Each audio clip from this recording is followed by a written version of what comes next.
What is up, everybody? Welcome to FPL Source. This is the Game Week 4 preview. I'm joined, as always, by Jade and Kyle. Let's get saucy. Today, we're going to quickly just go through our teams for the Game Week 4. I know Jade and Kyle have not hit the wildcard button, but I have. So we're going to go through each of our teams and stay tuned until the end to see the wildcard. Okay, Jadels. All right, cool. So for my team, I did take a 4-point hit. I made 2 transfers. I got rid of Ings and Wilson for Antonio and DCL. Considering their fixture, I think this was a good decision. And as Antonio's form is pretty much on fire and irresistible, you kind of have to be on that train right about now. I think he's more important than Ronaldo in some cases, but we'll see how this game goes. Other than that, I've pretty much got the same lineup. My defense is the same. Shaw, Reguilon, Digne, Sanchez, obviously my keeper. I don't really have a second keeper. Greenwood, Grealish, Salah, Fernandes, Sarr, and then Antonio and DCL as my front two. Captain decisions, I'm honestly torn. A lot of these people play at the same time. So City play the same time as United. I think West Ham also might be there, but I'm looking at maybe captaining Salah against Leeds, because they're the only game on Sunday, and I don't know, when all the games are happening at the same time, I don't know, I've just got this weird superstition going on here that I'm thinking that I'm going to go with the only game on Sunday, but we'll see how this goes. I'm not too set on it yet, still have a day to process, but that's my team, and I think Carl is probably eager to get on with his team too. I just want to make... go ahead, Carl. I just want to make a few comments. I if think you guys want to. forwards are really tough this season because they are. There's a nice pool of really good forwards. I think you made the correct decision with your two transfers. Those two, Antonio and DCL, you said. I think those are great. Those are great. I couldn't agree more. And I did predict last week and the week before that Salah versus Leeds was going to be a goal fest. So, I mean, your and my thinking are coinciding quite a bit with regards to this coming game week. I'm not going to lie. You kind of stole my thunder, Jade. Sorry about that. Sorry. Yeah. And also Okay. just to throw in there, I actually was quite sneaky. I made my 2 transfers on Sunday last game week 3 already, because I knew prices would be changing during this international break. So I got this for a score. Now you hope that DCL is not going to be injured, though. I don't think so. I think he's had long enough time on international break to recover. Plus, Everton, I think, actually played on a Monday. Oh, okay, that's good news. But he didn't play against Poland. Yeah, he withdrew from the internationals, I think. But basically, what you did was took your own advice for the reasonable relish or whatever, and finally decided to change your 2 to the correct 2. So exactly. Hence why I was doing that segment. This was my concern, and I needed to figure it out. I see. I think you made the right choice. I think so too, but I think now reasonable relishes are done. I'll probably move on to Primo Infinite's Cyborg scorers. Canes. Yeah. Okay. Canes in the run, but we'll get there. So, if we want to move on to my team, guys, let me just get started. I had rolled a transfer in the previous 2 weeks. So I had 2 transfers. Luckily, I didn't have to take a hit this time. I transferred Martinez out because he's got that lockdown incubation, whatnot. So I transferred Sanchez in from Brighton. Sanchez. I call him Sanchez. They're against Brentford. I'm not too sure on that. It could be changed in the future. I don't like making too many goalkeeper transfers throughout the season. But I think Sanchez was the logical choice instead of Martinez. And then I sold Tony from Brentford, and I brought Dominic Calvert-Lewin in. So I've got Lukaku and Dominic Calvert-Lewin up front, both with yellow flags. No Antonio. Still no Antonio. Yeah, I still don't have Antonio. I'm questioning the DCL over Antonio. Like, if you had to pick one, I'm torn. So it was between Antonio and DCL, and it came down to purely just fixtures for me. Interesting. That's what it came down to. It's it's a band. You're gonna suffer if he continues to return. If he I've never seen continues him. to return, I'm going to suffer indefinitely. Especially his double points. That's the thing. He's been able to get double points, I think, for the last 3 game weeks now. So Yeah, it's double-digit tough. returns. I think you guys are probably correct, but I did make the pragmatic decision to go for fixtures this time. It's a risk, though. Yeah, I mean, you have Massive Lukaku. risk. You might be ahead of the curve. Antonio's got to dip sometimes, so it's bold, but In some Is it ways, we'll beautiful? see. We'll see, guys. Are you at all concerned about your Rafinha there? Because I'm not sure if he was at all part of that Brazil-Argentina he's match definitely where... missing the Liverpool game. He's going to miss. So Gilmore is going to play Okay. for me. I'm not going to stress too much about that. I know for long term, Rafinha is a Yeah. good decision there because they do have a run of really good fixtures coming up. So I'm not concerned about this next game week in terms of points because I know in the long haul I will profit from having Rafinha on my team. So I'm not concerned in terms of short term. Not worth the hit. But at the same time, yeah, Not that's worth it. just really poor management. I can't believe that actually is a thing. True. Yeah, I mean, I think Rafinha is one of the best assets to own at the moment. So if it wasn't for this Liverpool game, if he was playing this game, he would be in my team as well.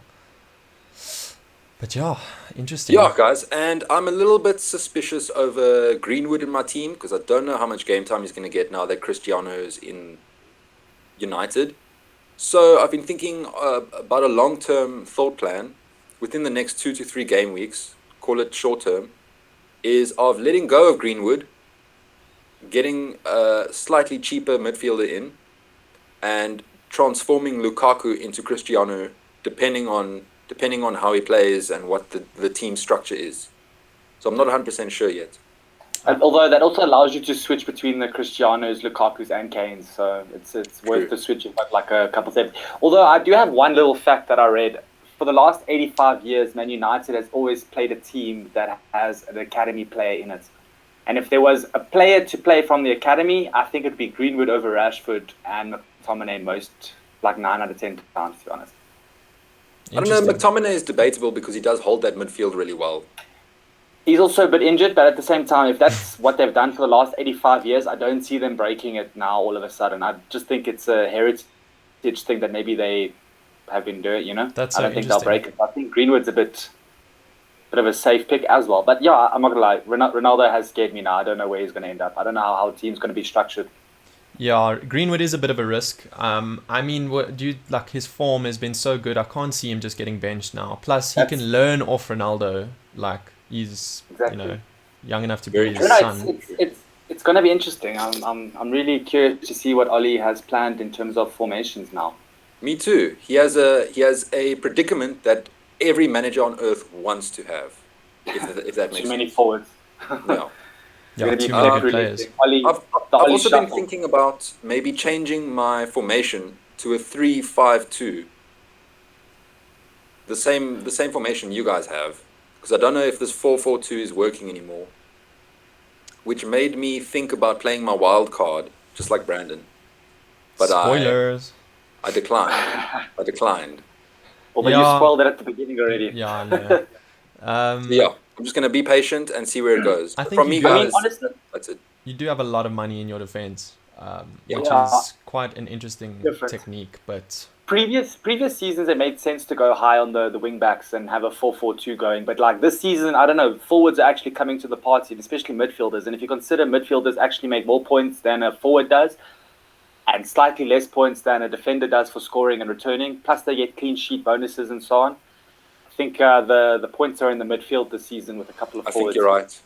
I think you're 100% correct. This so early in the season, I don't think I played my cards very well. But going into the season, I'm sure I'm going to pick it back up again. So hopefully, we'll see. We'll see how it goes. But yeah, thank you. Okay, cool.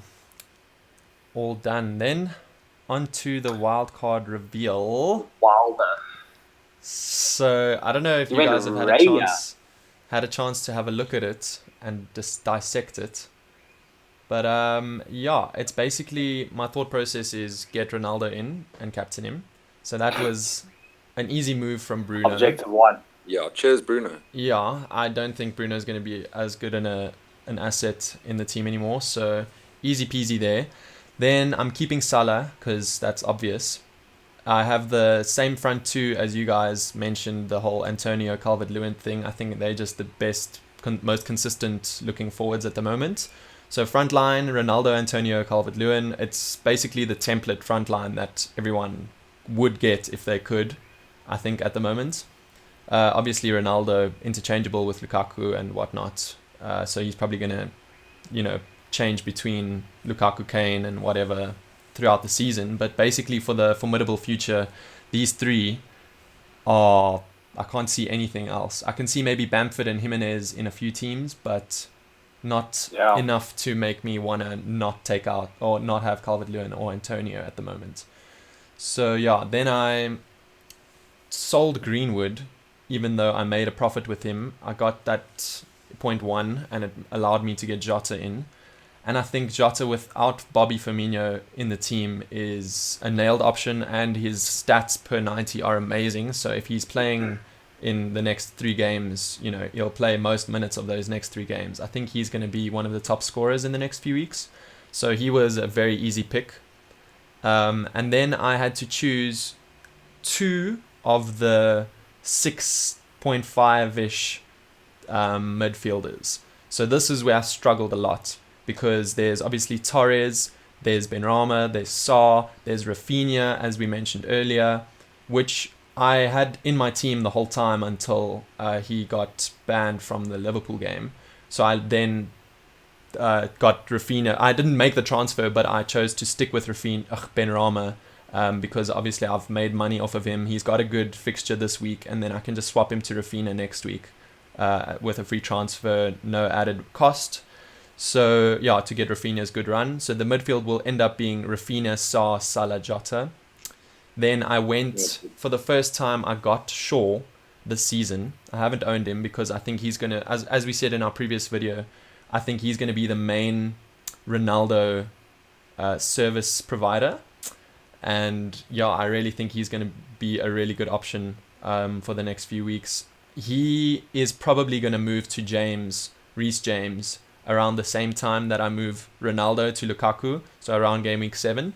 So I've got him there in mind as a swap to James. So yeah, just keep that in mind.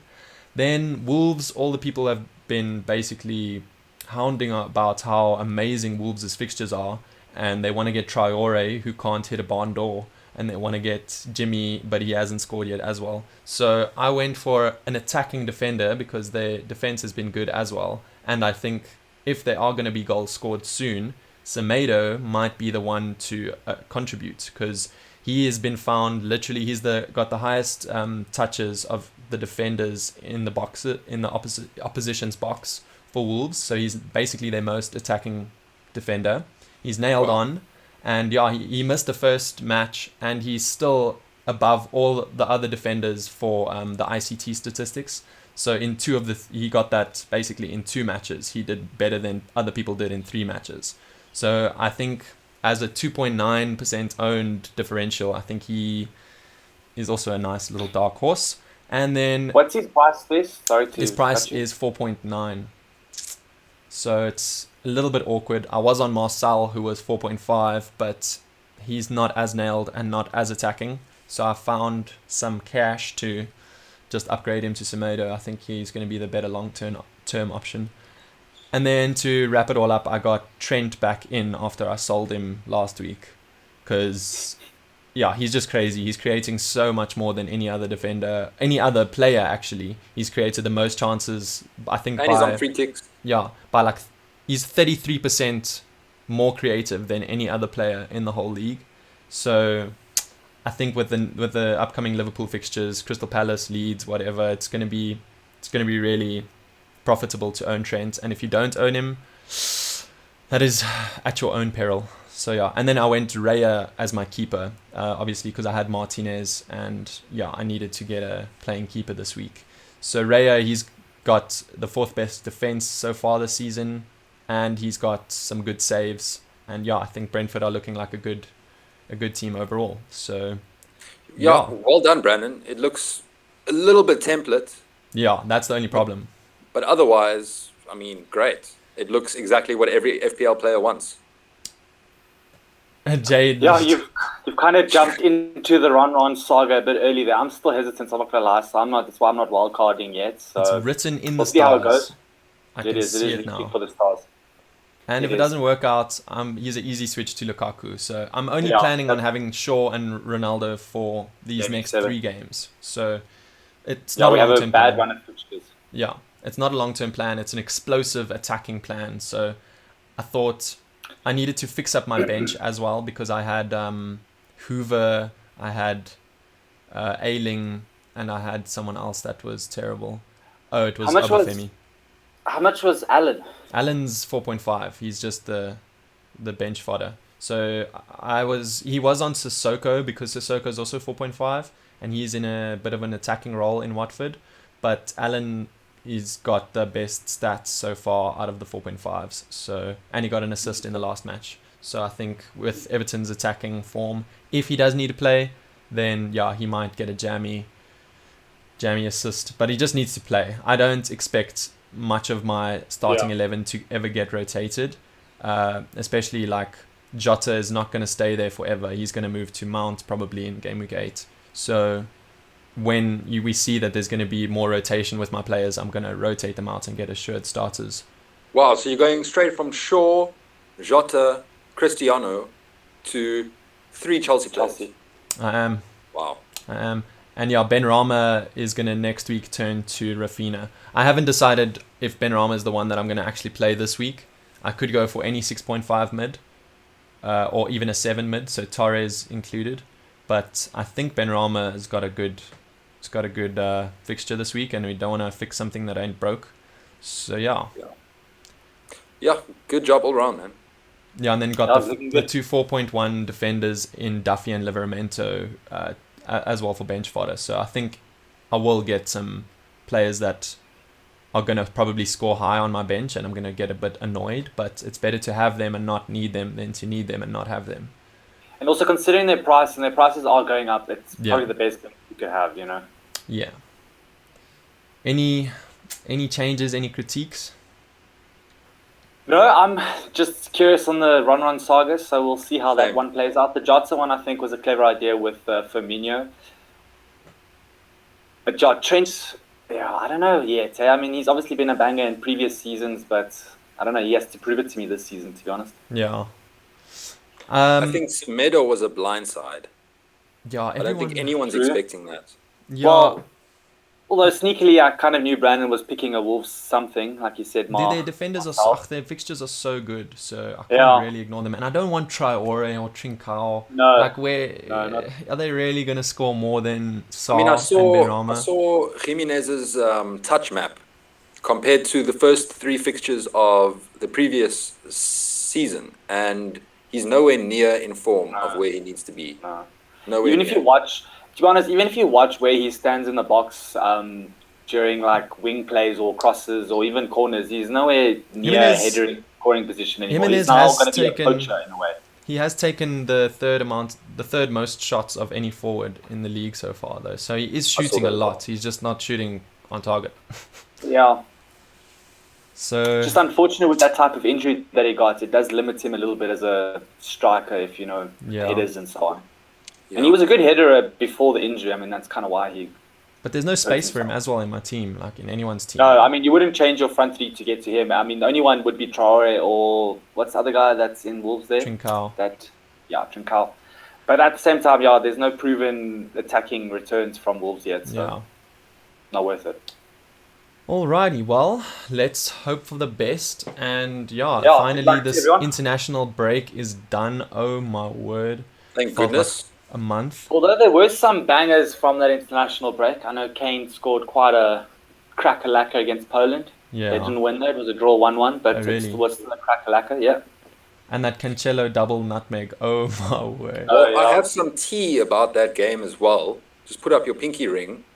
When England kneeled for respect to Black Lives Matter, the Poland fans started booing them.